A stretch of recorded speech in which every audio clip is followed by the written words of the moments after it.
Buen día, compañeras y compañeros diputados.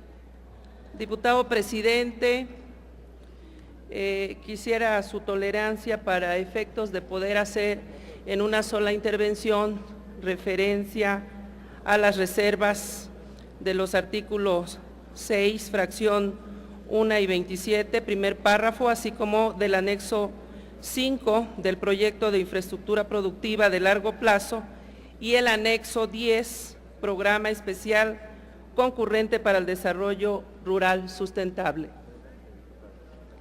Presenta las juntas, diputada. Gracias, diputado presidente. Y quisiera hacer un preámbulo y hacer referencia que si sumamos los niveles de endeudamiento autorizados por el Congreso de la Unión en las leyes de ingresos de los ejercicios fiscales 2013 y 2014, se concluye que tan solo en un año se le autorizaron al presidente Enrique Peña Nieto una suma total de 1.209.000.000 de pesos para endeudar al país, y que estos recursos, 985.000 millones de pesos, se destinarán a los proyectos de infraestructura productiva de largo plazo.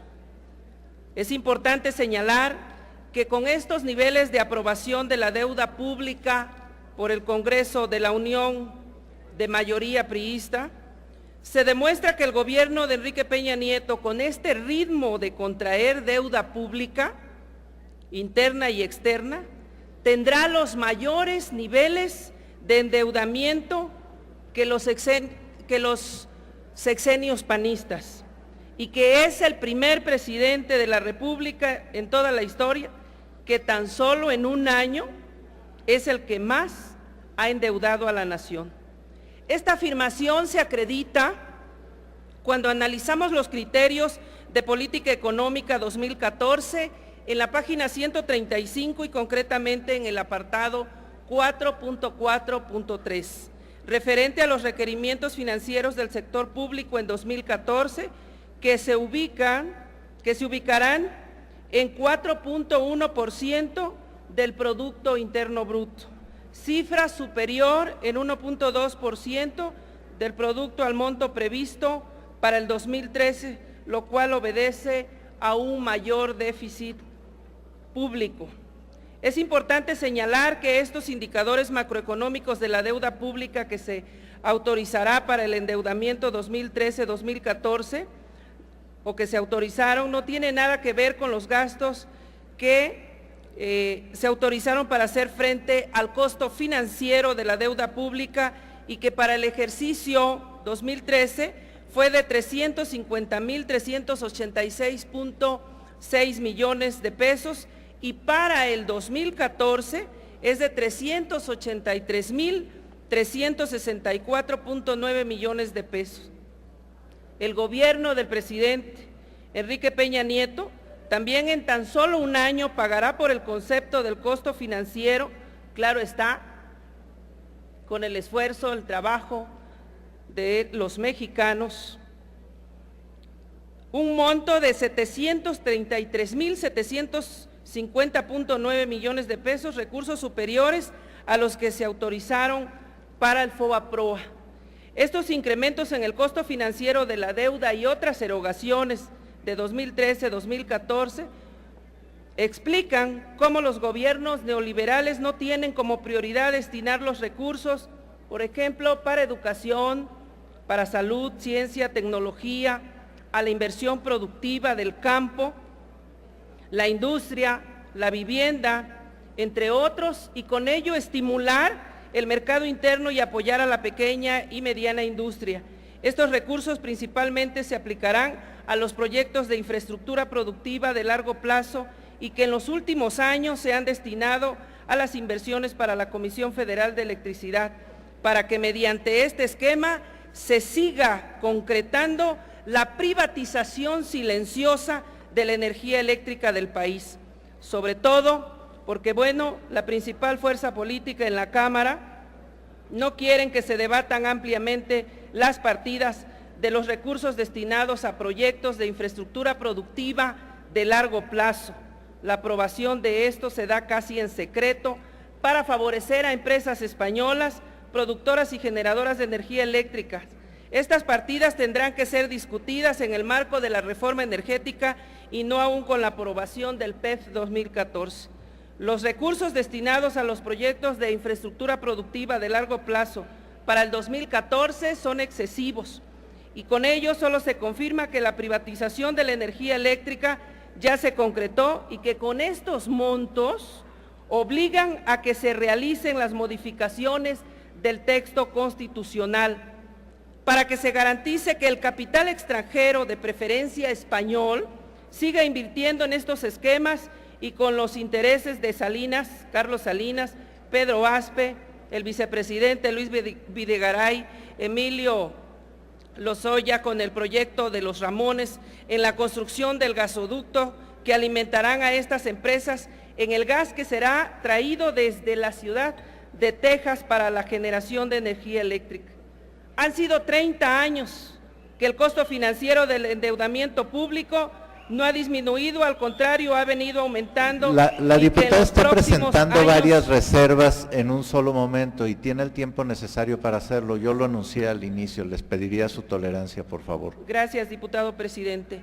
Y que en los próximos años la deuda pública interna y externa, compañeras y compañeros, eso es importante, pondrá en riesgo la viabilidad económica del país, toda vez que el total de la deuda pública para junio del 2013 llegó a 6.062.000 millones de pesos y con lo cual alcanzó una dimensión equivalente al 38.07% del PIB.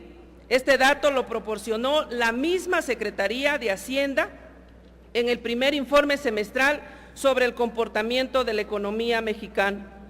Por estos resultados y por los altos niveles de endeudamiento de nuestro país, esta Cámara de Diputados tiene los fundamentos para cancelar de manera definitiva, por ejemplo, las pensiones a los expresidentes como Carlos Salinas de Gortari, Ernesto Zedillo, Vicente Fox y Felipe Calderón. Los resultados de estas administraciones son desastrosos. Millones de mexicanos en extrema pobreza, miles de ejecutados, desaparecidos y desplazamientos por la economía del crimen organizado. El campo ya ni se diga, millones de jóvenes que no tienen espacios educativos y un futuro de éxito. No tenemos por qué seguir pagando estas pensiones a personajes tan mediocres y perversos que nos han hundido en esta grave crisis que no tiene final. Estos recursos podrían servir, por ejemplo, para los jubilados que apenas si cobran miserables 2,000 pesos y que para aquellos que tienen que pagar agua, luz, vestido, calzado, alimentación y además medicinas por el pésimo servicio que hay en este sistema de salud, pues realmente viven como pordioseros y así lo sostienen líderes de jubilados, por ejemplo el señor Matiano en Veracruz, Puerto y otros. Por este motivo se le solicita al Pleno, por conducto de su servidora, un sinnúmero de ciudadanos, que no sean aprobados los recursos destinados al costo financiero de la deuda y otras erogaciones del PEF, y que estos recursos se redistribuyan y se incluyan en el Programa Especial Concurrente para el Desarrollo Rural Sustentable, concretamente en el apartado de competitividad, Programa de Fomento a la Agricultura, recursos por la cantidad de 13.500 millones de pesos, para que los productores y abastecedores de caña puedan enfrentar la caída de los precios. Compañeras y compañeros, hoy en este presupuesto los cañeros solo merecieron un transitorio, el 14º, para remitir al artículo 8 de la Ley de Desarrollo Rural Sustentable que tiene la Secretaría de Agricultura que atenderlos. No obstante que en la ley establece en el artículo 179, en la fracción 2, que la caña de azúcar es considerada como producto básico y estratégico. compañeras y compañeros diputados, no puede ser posible que a esta tribuna suban compañeros de organizaciones cañeras como la CNC y la CNPR a hablar de un presupuesto para el campo que ha tenido un aumento de 11,000 millones de pesos, cuando saben que el campo necesita mucho más, y agradecer por el favor de solo haber aumentado 11,000 millones al presupuesto del campo. Esto no se puede agradecer, compañeras y compañeros. El campo necesita mucho más. Tan solo se habla de que el impuesto a las bebidas endulcorantes, entre otros, que se aplicaron, dejan más de 12,000 millones de pesos. ¿Y cómo es que al campo solo le mandan 11,000? Hoy requerimos de 13,500 millones de pesos para el sector cañero, donde están en cartera vencida y muchos ni siquiera van a poder pagar la cuota del Seguro Social. ¿Y qué esperamos? ¿Nuevas manifestaciones? Al presidente de la República no le gustan las manifestaciones, intercepta los contingentes y los reprimen para que no lleguen a exhibir las deficiencias de este gobierno. Y se remite en este proyecto ya aprobado que sea el secretario de Agricultura, cuando Enrique Martínez y Martínez ha sido indolente a la problemática del campo en lo general.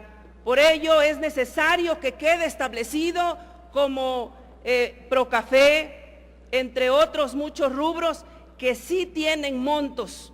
Para el sector cañero no hay un solo peso destinado. Queda a criterio del secretario de Zagarpa.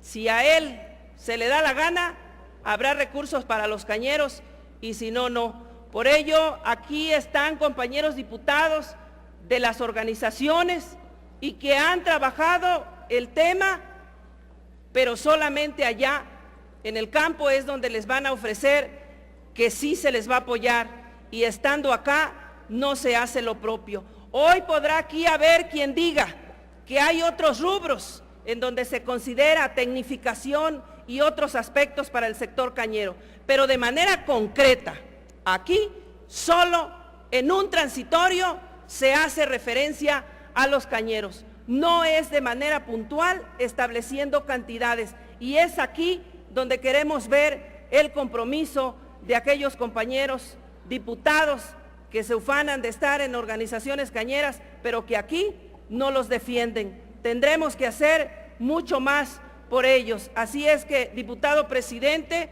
le solicito tenga la amabilidad de poner a consideración la propuesta que ya está en sus manos para efectos de que sea votada. Por su atención y tolerancia, muchísimas gracias.